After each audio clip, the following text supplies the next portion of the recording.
Good afternoon and welcome back to the Voloshen Law Firm video channel.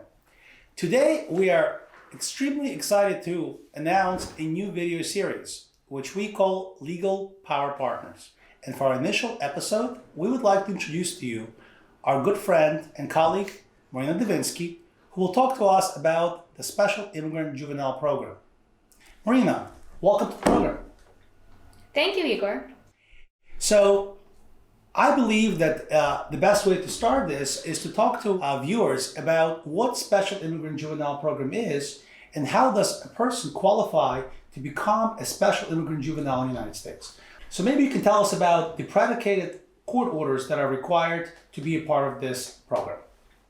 Okay, so first and foremost, I'm a family law practitioner. I'm licensed both in Pennsylvania and New Jersey, and I handle special immigrant juvenile matters in both states. The requirements are different, but the ultimate relief is the same. It is quite a useful tool, but you have to meet certain requirements, and they differ from state to state. I can only speak about Pennsylvania and New Jersey because that is where I am licensed. This is a type of relief that is available to children who have been abused, abandoned, or neglected, or any combination of the three, by one or both parents. And I assume that the Special Immigrant Juvenile Program is a program that is most appropriate for people who require protection of juvenile courts from abuse, neglect, or abandonment, as you mentioned. Is that true? Yes, absolutely. So in the cases where there is one parent here with the child, it is an unfortunate circumstance that there is another parent who's not in the picture with the child, just not in the picture, not there for support purposes, not paying any money, not there for emotional support, not there physically to parent the child. And in that respect, the remaining parent who is taking care of this child solely and exclusively needs the power of the court to indicate that this person makes all the decisions for the child. Now, taking it one step further with SIJS, the Special Immigrant Juvenile Status, there is a pathway to a green card here. So if you can prove to the court that this child is suffering because of abuse, abandonment, or neglect, or any combo of those three, due to that, they can obtain a pathway to a green card. Now, let's talk a little bit about what is the legal definition in the SIJS context of a child. Does that definition differ from state to state, for example, from Pennsylvania to New Jersey? Yes, absolutely. So a child is somebody who is under age 18 and considered a minor in Pennsylvania. Now, the definition of minor differs in the state of New Jersey, among other states, but we'll just talk about Pennsylvania and New Jersey. In New Jersey, you can have the opportunity to prove that a child is a minor or an individual is a minor until age 21. So there is this sweet spot between 18 and 21 where you can still petition the court and say that this child is in need of parental care and support. That is only allowed in New Jersey.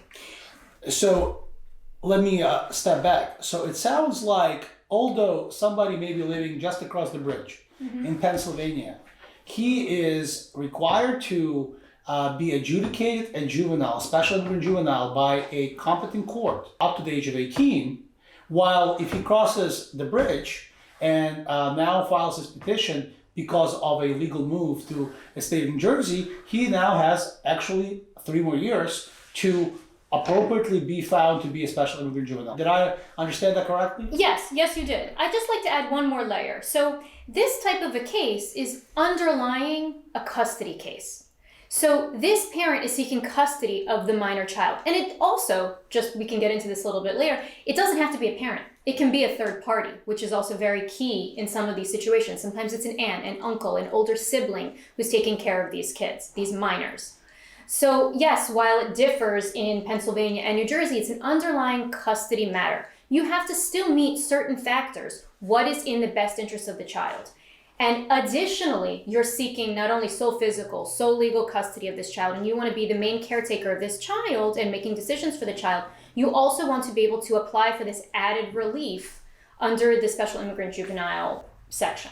And maybe really you could talk a little bit about this because these are the cases that you and I have handled together. What are some of the responsibilities that these custodians take upon themselves when they are appointed by a juvenile court as the custodian of these minors? So whatever a parent is supposed to do is what this guardian / custodian does. Feed, clothe, educate, take care of, rear, all the basic needs, and making sure that this child is welfare is taken care of. Now, when are the responsibilities of the custodians, when do they cease, when do they end, if they're appointed by the court to be the custodians of these minors? When they reach the age of majority. And that definition differs. In Pennsylvania, it's when it's age 18. It's like a hard stop at age 18. Just hard stop, age 18, you're a grown-up, move on with your life. Whereas, you're barred from filing for this kind of relief. So I don't care if it's 12 hours before your 18th birthday, you can still get this relief.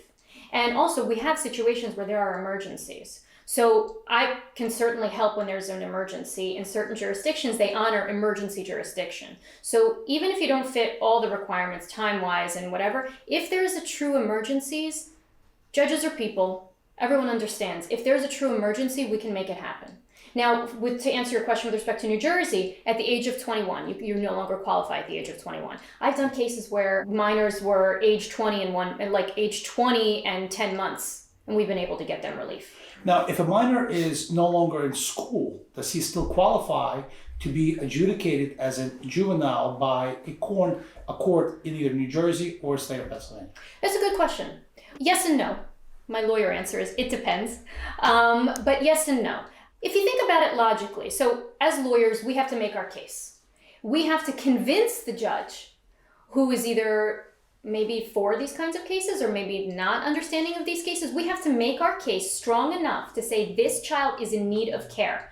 If somebody comes in and they're, in Pennsylvania, 17 3/4 years old and this tall and this strong and works and doesn't attend school and is in a relationship and maybe has a child, it's harder to prove that this person is a minor and in need of care, custody, and control of a parent or another guardian when they're just living their life. When you have these other factors in like I always say to my clients that are maybe a little older or whatever, I say, pretend you're 5 years old. What would need to happen in this case if you were 5 years old? Same burden, same thing we have to prove if you're 5 or if you're 17 3/4. Now, are there any limitations on nationalities or countries which qualify under state law to be adjudicated as state juvenile or as minors? Are there any countries that you have dealt with where the courts have not found favorably in favor of the petitioning juveniles? No, it's not country specific, and I've never faced such blatant discrimination from a judge where they say from this country no. I faced other kinds of discrimination in the court where we kind of know where it's going, but you kind of, you do what you can do. It all comes down to the factors. I build my cases to the point where I give them so much information and I produce my packages so well that the judge is half convinced before we even walk into the courtroom. It's all in the preparation. These are the things you need to do. You don't want to do them, this case is not going to be successful. You want to pay me just for my company? Okay. But you need the ultimate goal.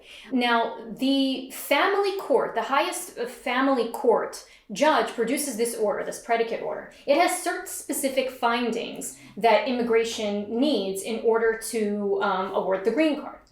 If you don't have those specific findings saying that this child was abused, abandoned, or neglected, with specific details as to how, meet the age requirement, and that it's in the child's best interest and service, and the list goes on and on. My orders are, you've seen them, 3 pages long. If you can't meet all of those things, we're not going to get to the end. And just to add, as Marina mentioned, there are legal definitions in each state of what abandonment, neglect, and abuse means. Each court in competent jurisdiction, whether Pennsylvania or New Jersey, has a legal definition of those terms. And the United States Citizenship and Immigration Services, which at the end of the day adjudicates a special immigrant juvenile and grants a minor his path to possible permanent residency in the future, will look at those state laws and those terms and make sure that the predicate order that Marina just mentioned, in fact, mentions those terms by name.